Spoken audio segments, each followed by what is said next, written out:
How's it going, everyone? And welcome to Animal Talk Podcast with me, your host, Ryne Ferguson. And joining me for the first time is my co-host.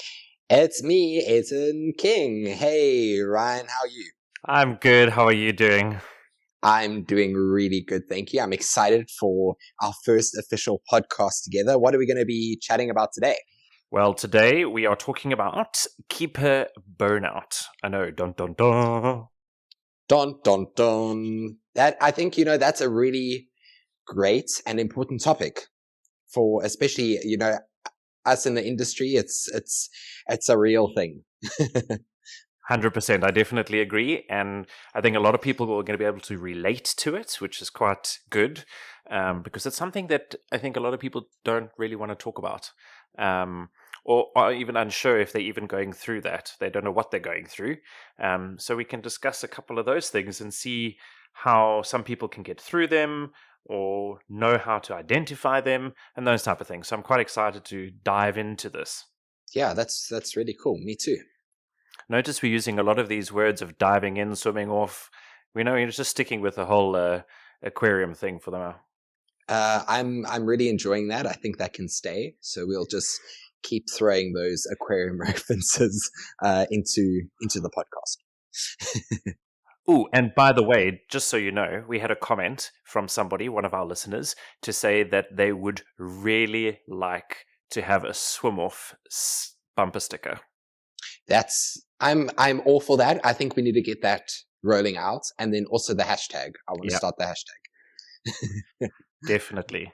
So we got some good feedback there, which we're really happy about.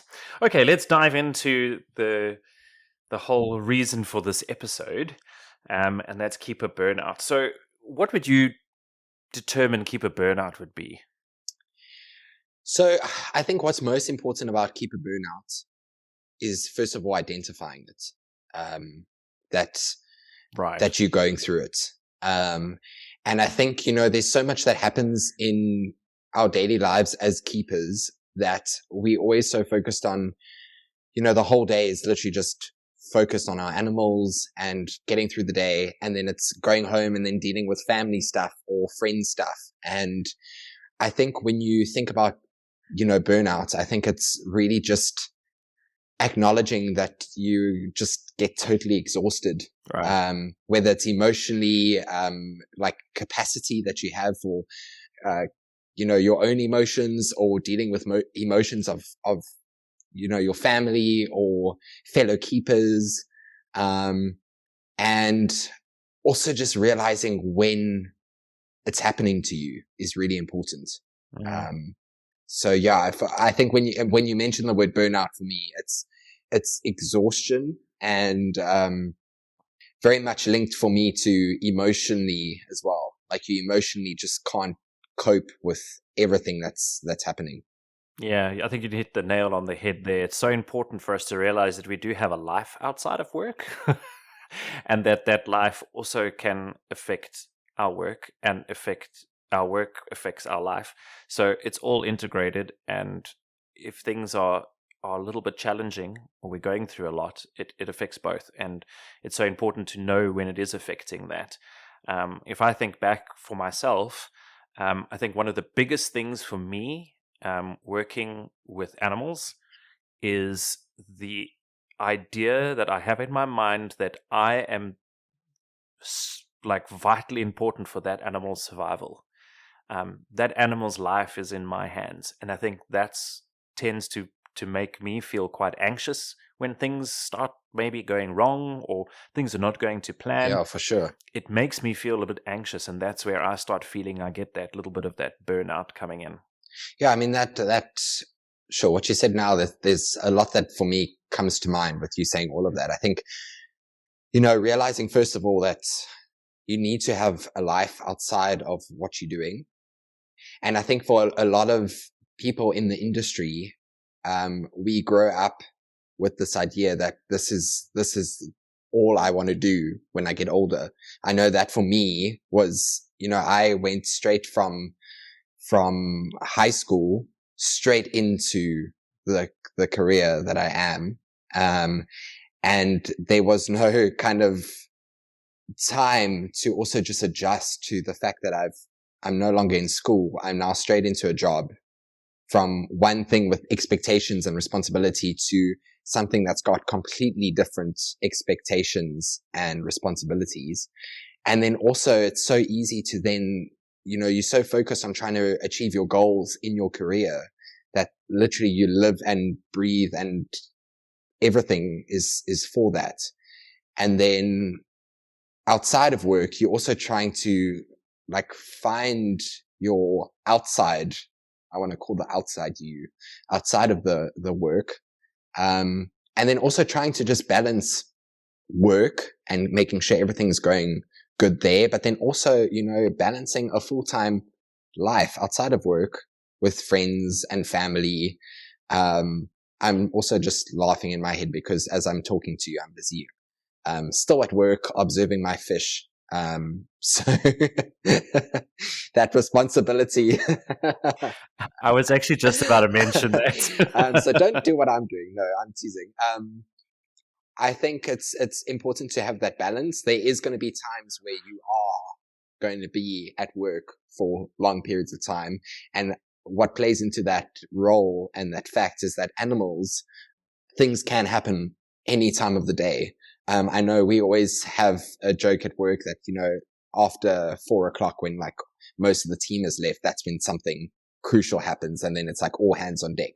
So things can happen at different times. And there are going to be times in the industry that you have to be at work outside of hours doing a lot of things, but also it's important to look after yourself mentally, physically, because you also need to live that life outside of that career. Yeah, 100%. I think also the emotional side behind it as well. There's a lot of emotion that we put into our work, especially when you're very passionate about the job that you do. Your emotions do get dragged into your work, and you make a relationship with that animal, or animals that you're working with. And when things go wrong, For sure. it feels like you're either losing a friend or a family member, and it can really affect you. And if that animal unfortunately does pass away, it affects you exactly the same as if a family member or a friend had passed away. It's mind blowing that it happens, but it really does happen, and it can really affect No, how definitely. your rest of your week goes or your month goes, or how you do things to try and prevent things from going wrong. We always try and do our best to prevent them. I mean, things do happen, but it shapes you over time, depending on how many times you've had to go through those losses. Yeah. I mean, like what I think I want to add to that is literally, also irrespective of what group of animals, I'm going to bring this back to fish, what group of animals, you look after, because I know that there's literally fish that I personally look forward to seeing every single morning. And I know I'm showing up every morning for those animals and that specific individual. So like you said, when you do lose an animal, I've been there. It's awful. It's, it's a lot to go through, but I think it's also really important that you not only talk to people that you're close to. I think there's been animals that I've lost, and I think I've spoken to you, Ryne, about like, this has happened at work and it's been like a really tough day. So it's important to know who your group of people are that you can talk to and that will have similar and shared experiences that you can not only speak to, but also feel like they understand and they can get your point of view, and be there to support you. Because I always find like sometimes your family also can't always understand, because if they're not in the industry, they don't also know how to comfort you. Yeah, it's so important to have people that are in your niche to understand, In your tribe. in your tribe, to In your, understand. or Yes. in your school. We're going to stick with the fish. Here we go, sticking with the fish. Yeah, it's so important to have those people in your school to talk to and hash out these situations and problems and stuff. And it kind of goes also away from burnout, but it's for anything to do with our animals. If you don't have colleagues that you can confide in about certain things, it makes the job a lot harder, because you can hash things out. So when we come back to the burnout, your closer colleagues can definitely help you understand your burnout or help you work through that burnout that you're feeling like you're starting to go through. We normally get to that point where we're like, oh, I really feel like I've done so much right now, and I'm not sleeping well. I'm not able to really get up properly in the morning, and I'm feeling horrible. I've got to have like 6 cups of coffee before I even start my day. That's part of burnout. And it's important to chat to those people that are closest to you about it so that they can also see if they can assist you or watch you and see, oh, well, maybe, have you tried doing something like this? And sometimes we, exactly like in training, we wear blinkers and we only see this one thing and we focus on it and we're trying Yeah. to change it. But somebody looking from the outside can see it and go, well, have you tried this? And then you're like, oh, I never even thought about that. And it could actually make you feel a lot calmer and be able to go through that without having that continuous feeling like you're overexhausted and you're just frustrated and you can't get those things right. Yeah, I think you also raised uh, a topic there about coffee drinking. And I think there's a lot of us that drink coffee all the time. if you speak to my colleagues, you will know I'm a coffee drinker. And that raised a really good point because, they look at me sometimes and they're like, Ayrton, how many like cups of coffee have you had today? And I'm still, I think I get a little bit defensive, but in literally probably the last week, I've actually, there's a behavior that if you were seeing it with any other animal that you care for, you would say, hey, there's something going on here. And this isn't maybe a healthy behavior. So why am I not doing it for myself? And also the fact that, my colleagues are witnessing a behavior that I'm repeating, like almost stereotypically. Yeah. So that's a great indication that, hey, there's something not right there. Something's not good. Yeah. So sorry, coffee. Sorry, coffee. We're going to have to kick you to the side for just a little bit. Yeah, I think I'm going to swap it to hot chocolate. That might help slightly. I was the same. A lot of people, especially in my team, would come to me, and if we were having a really difficult time, I still kind of do it now in my current job. But if it's a really difficult time and we're busy and we've got a lot of events happening and all of that type of stuff, I drink a lot more coffee. So the days where they know we've got a lot happening, sometimes I get asked, how many cups of coffee have you had? Are you sure you've had enough so that I can talk to you about something now? Because if I haven't had like my first coffee or my second coffee in the morning, I'm grumpy. So also with that, and it's something that I think I'm quite proud of. But like how you're saying with coffee, for me, I realized that I would literally wake up in the morning. I would like almost stumble to the kettle with my eyes like closed and boil the kettle, make my coffee, like take a few sips. And then I was like, okay, now I can get ready for work. And I realized that, you know what, I'm literally motivating myself to get out of bed in the morning. And my reward is the coffee. So literally I was like, this needs to change. And what I did was I basically said, okay, you can get up. You need to get dressed, get ready for work. You can make your coffee, but you can either sip it in the car on your way to work or try, if you can, only take a sip when you get to work. And I've got a really cool flask that has penguins on, which also motivates me. I've also got a frog one. Yay, penguins! And that has literally changed how I get up in the morning so much because sometimes I even forget that I've brought coffee to work. It's not all about like me getting my first sip of coffee and like waking up like that.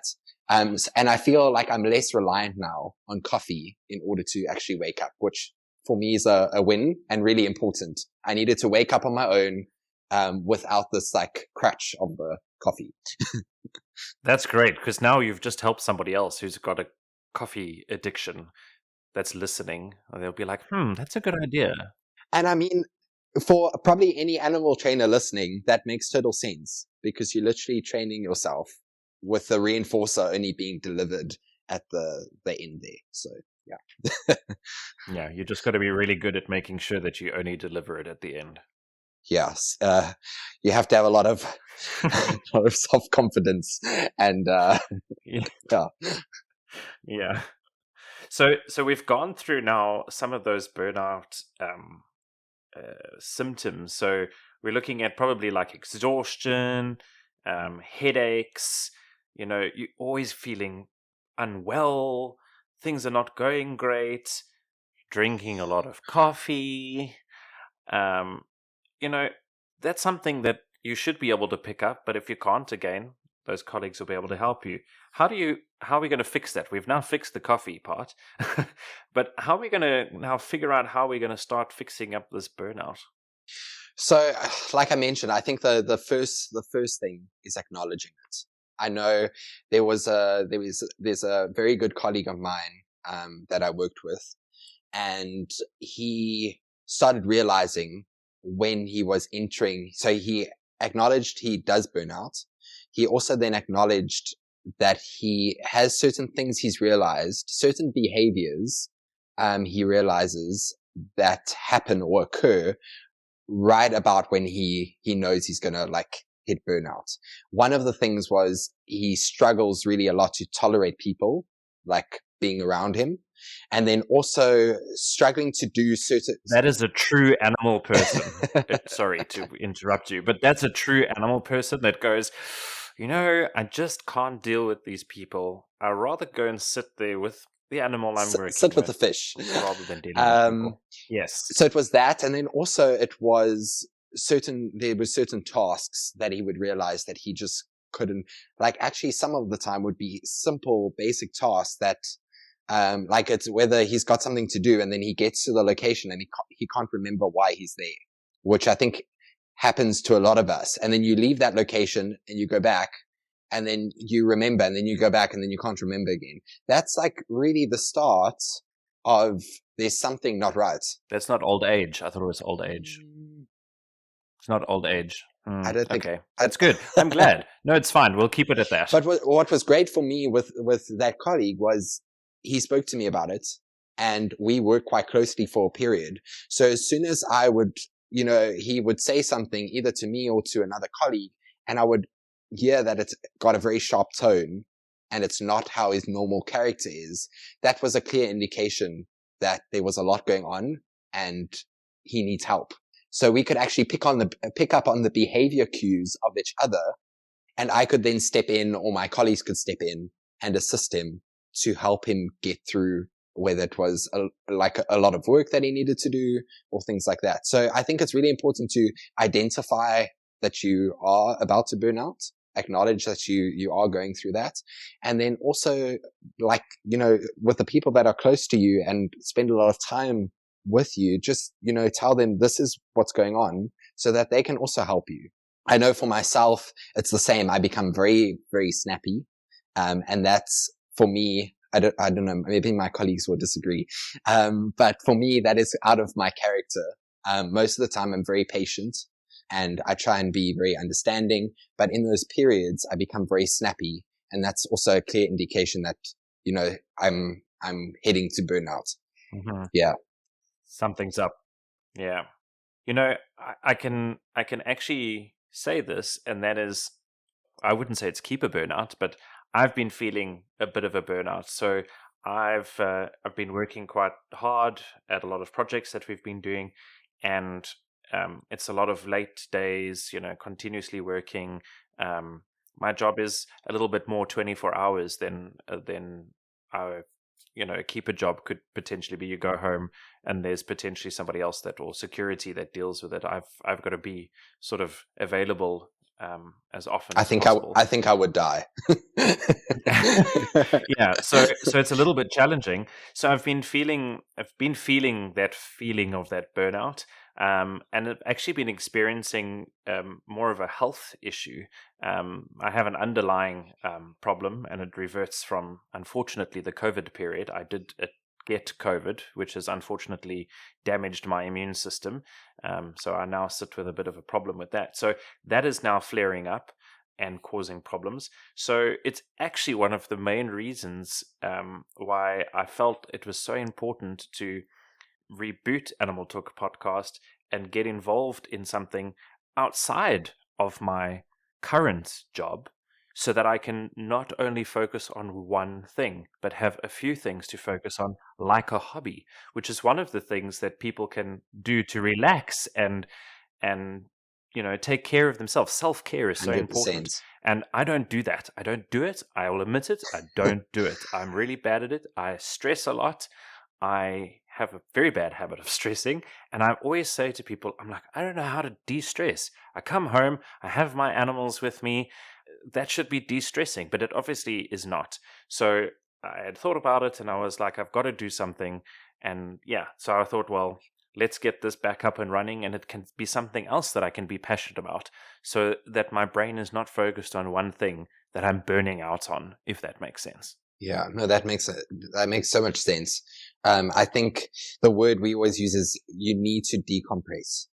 And for me, one of the things that I've realized is, when I go home, I will literally take some time and just walk either along here in Cape Town. We've got the promenade, and we've got lots of, rock pools. And I like to literally just after work, just go and walk either on the promenade, walk in the park where there's nature, walk in the rocky shore, and literally just take the time. And, even though I work with ocean animals every single day, it's important to go there and then just look at it's almost like the life outside of the ocean animals that I look after. There's starfish and there's anemones, and it's this whole other world that, of course, we have those animals here at the facility that I work, but it's out there in nature, and I can just sit in the rocky shore, put my feet in the water, and just actually switch off.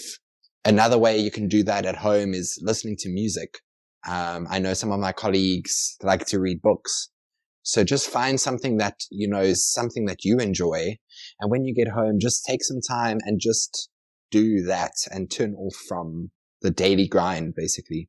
Yeah, I agree. And just thinking about what you just said about those couple of things that you can do, like listen to music or an audiobook.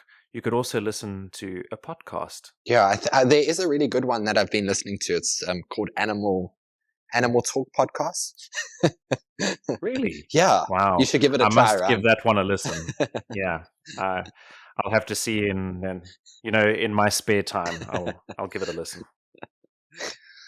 Yeah, I mean, I'm trying to think if there's anything. I know this is going to sound quite funny, but I think for most of the people that work with aquariums every single day, we don't want a fish tank at home, because it can be actually it can be traumatic for us, because you don't want to take your work home with you. Because then it's a whole nother system that you've got to clean and feed, and it literally just feels like you're at work. So, but for other people that, don't work in the aquarium industry, maybe even the zoo industry, they don't deal with aquariums and fish all the time. I know a lot of people that have fish tanks, and they just get home and they just sit and watch the fish. There was actually an interesting study, I don't know if you heard about it, done a few years ago, and was quite interesting, that they showed that going to visit an aquarium actually, and just sitting in front of an exhibit with fish moving around, it actually lowers your heart rate and reduces stress. So that was an interesting study. And then they took that to another level, and they looked at stocking density in the aquarium. So if there's a lot of fish or little fish, and there's actually a sweet spot on stocking density. So for the average person, stocking density is like how many animals you have in that exhibit space. And they actually found that there's actually a sweet spot. Right. If the exhibit is too empty, it doesn't have the same effect. And if the exhibit is too full, it actually then increases your stress, because now you're stressing about, the overstock. Yeah, because you've got a whole lot of different species all over the place. And you're like, which one did I see? No, that one wasn't that one. Yes, I can understand that one. So maybe get just a fish make sure tank. you stock it right. You got to find that sweet spot. Mm-hmm. Yes. Yeah. I love it. Well, I'm sure there's people that may have questions. So if they do have any questions for us, you know where to put them. You can either use our social media platforms, which we're now on Instagram, Facebook page, And we also have... We're also on YouTube. Yes, YouTube. Thank you, Ayrton. And it's important to communicate with us because it helps us with the podcast. It helps us understand what you would like us to talk about. And you can engage in this podcast by asking questions about it, and we can come back and refer to it. And we hinted a little bit on this on the first podcast we just did for this reboot. And that was, we would actually like to hear some questions from you guys, and we could have some sort of segment in the podcast where we answer those questions or bring those questions to the listeners. And if anybody wants to try and answer that, they can do so and let us know. So there's also our email address, which is animal.talk201@gmail.com, and you can pop us an email there. And remember that when you go onto our platforms where you're listening to this podcast, don't forget to subscribe, because it's really important, because then you don't miss out on any of our podcasts when we send them out. So all our new stuff. Yeah, all the new stuff. And there's the old stuff too. Don't forget about the old stuff. It's still good stuff. Don't forget about the old stuff. Yeah. So it's really important. Click that button. Make sure you subscribe. And if you're on the YouTube one, click that bell. Make sure you get all the notifications coming through. And comment, like the videos, like the posts, so that we can get some interaction and know that everybody's enjoying the podcast is really, really important. So make sure you subscribe. I think you can also, even for this podcast, it's perfect. Tell us how you decompress. What do you do to decompress? Yeah. We've listed a few. I know another one I can list is sketching and drawing. I have a colleague that loves to sketch and draw. Yeah. I know a lot of people that do that when they're talking on the phone. It kind of clears their mind. Yeah, well, it's doodling, but it kind of clears their mind, and they can actually hear what the person's saying because they're keeping their hands busy.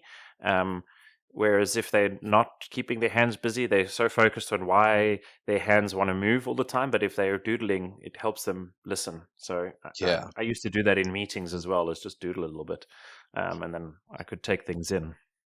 And then I think also you're talking about how do you manage burnout? I think it's also, we're talking about decompressing, and often, like we've just said, all these ways you can, but most of the time it's outside of work, once you've gotten through your day. So if you're having a hard time, it's also really important to find areas in your work, think about the positive things. Yeah. I know when I'm having a rough day, my one colleague always says to me, think about all the positive things that you've gotten to experience today, and just sit and be,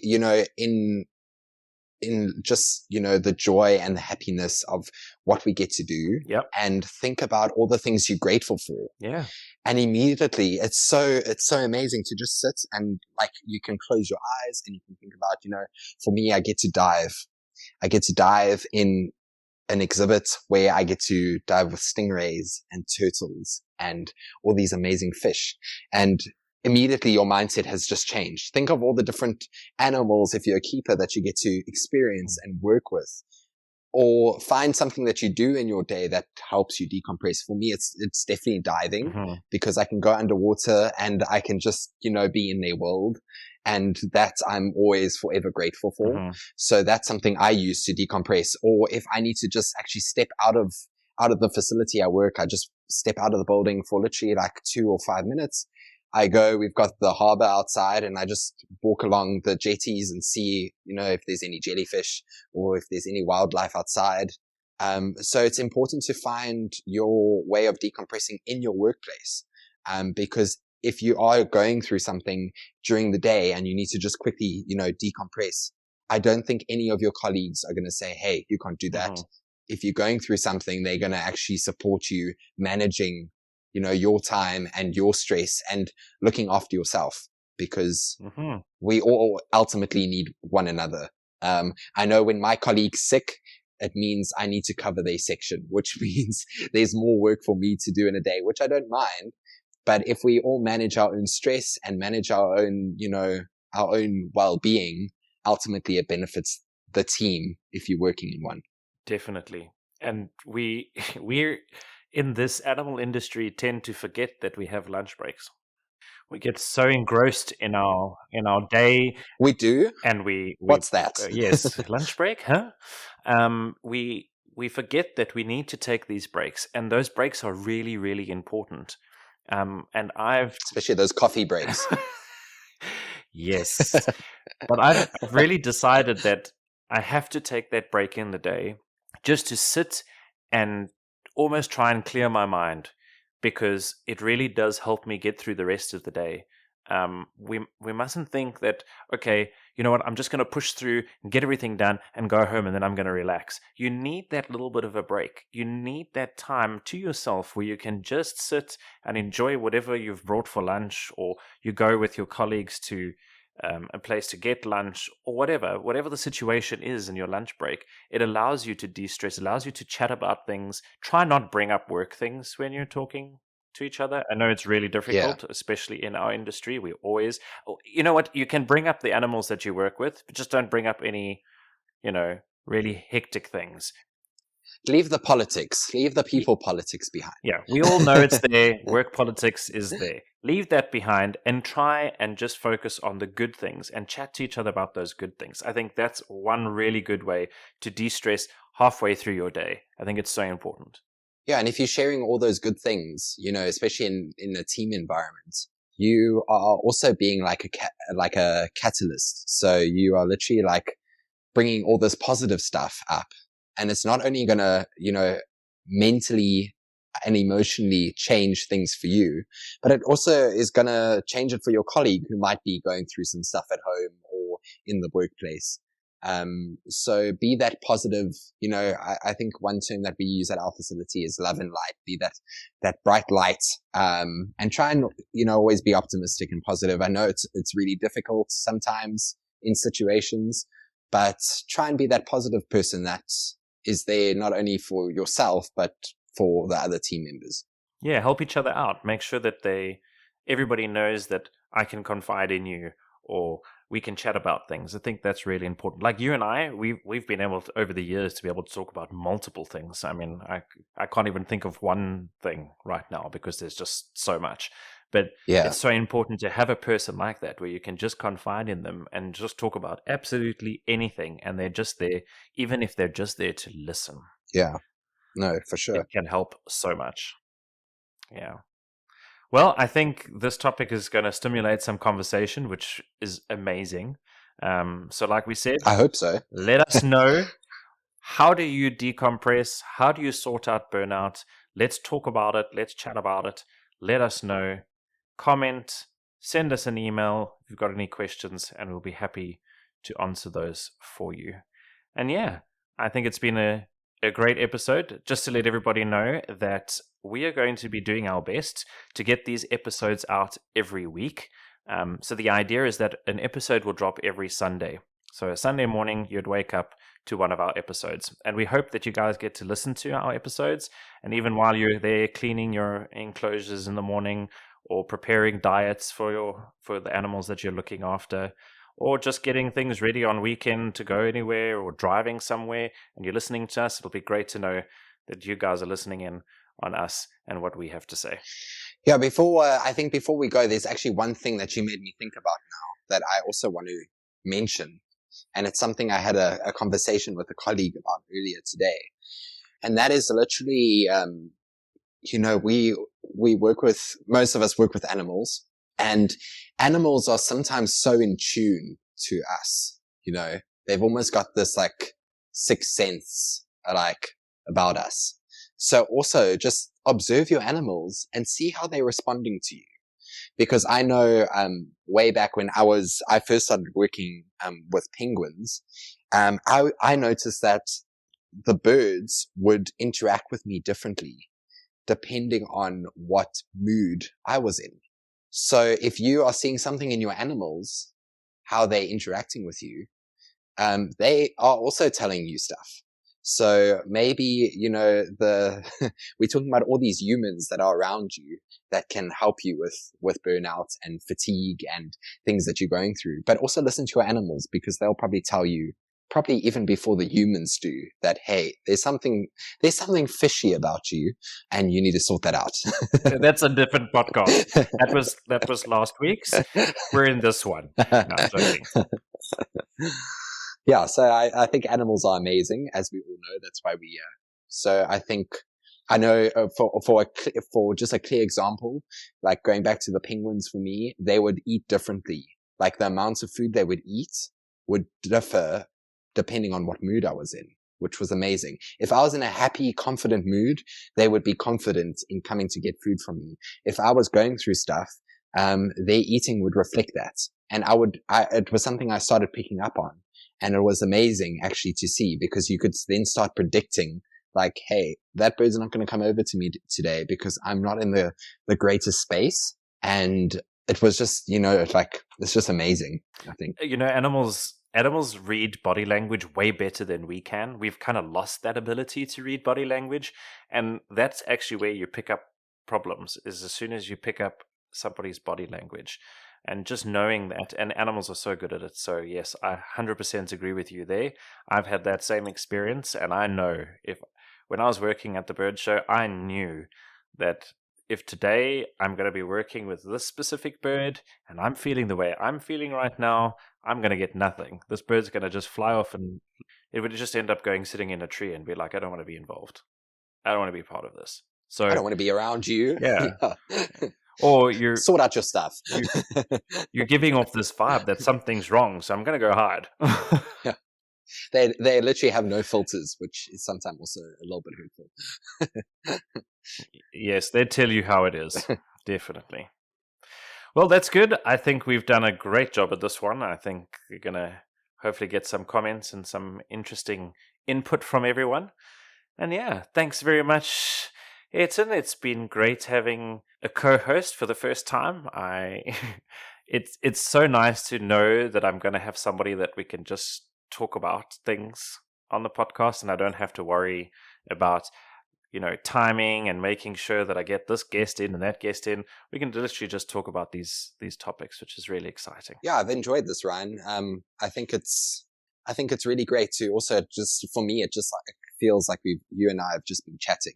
And I think it's so nice that it's so casual, because it also gives this conversation kind of tone and vibe.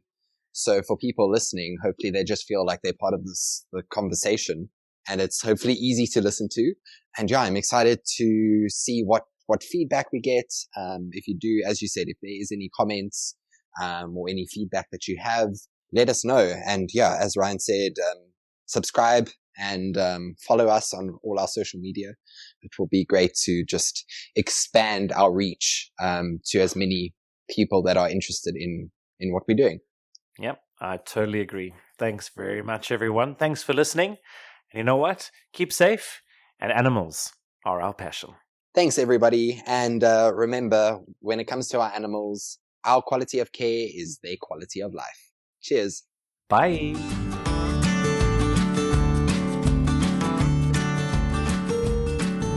The animals we look after, the quality of life is our... Oh, wow, I really screwed that up, didn't I?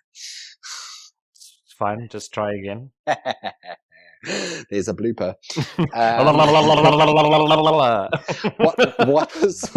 What is my sign off again?